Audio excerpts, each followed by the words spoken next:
உம்மை பின்பற்றாமல் உம்மை விட்டு திரும்பி போவதை குறித்து என்னோட பேச வேண்டாம். இதுவரைக்கும் 4 முறை நீங்க திரும்பி போங்க திரும்பி போங்கன்னு சொல்லி எனக்கு சொல்லிட்டீங்க. நீங்க இவ்வளவு தூரம் சொல்லும்போது நான் போகல. இனிமேலா நான் போக போறேன். இனியும் என்ன அந்த ஒரு வார்த்தை சொல்லாதீங்க. திரும்பி போன்னு சொல்லாதீங்க. நான் திரும்பி போக மாட்டேன். நான் திரும்பி போவதை குறிச்சு நினைச்சு கூட பார்க்கல. நான் திரும்பி போகணுன்றதுக்காக எதையும் எந்த சமாதானத்தையும் எனக்கு சொல்ல வேண்டாம் அப்படின்னு திட்டமா சொல்றா. நீங்க எங்க போறீங்களோ அங்க நானும் வருவேன். நீங்க எந்த இடத்துல தங்குறீங்களோ அங்க நானும் தங்குவேன். உம்முடைய ஜனம் தான் இனிமே என்னுடைய ஜனம். உம்முடைய தேவன் தான் இனிமே என்னுடைய தேவன். பாத்தீங்களா?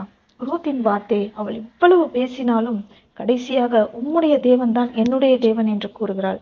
ரூத் கர்த்தரை தன் தெய்வமாக ஏற்றுக்கொண்டாள் என்பதற்கு இது ஒரு நல்ல உதாரணம். ரூத் தான் பிறந்து வளர்ந்து வாழ்ந்த நாட்களில் அவள் வேற தேவர்களை வணங்கி இருப்பாள். ஆனால் இன்று கர்த்தரையே தன் தெய்வமாக ஏற்றுக்கொண்டு உம்முடைய தேவன் என்னுடைய தேவன் என்று அறிக்கையிடுகிறாள். 17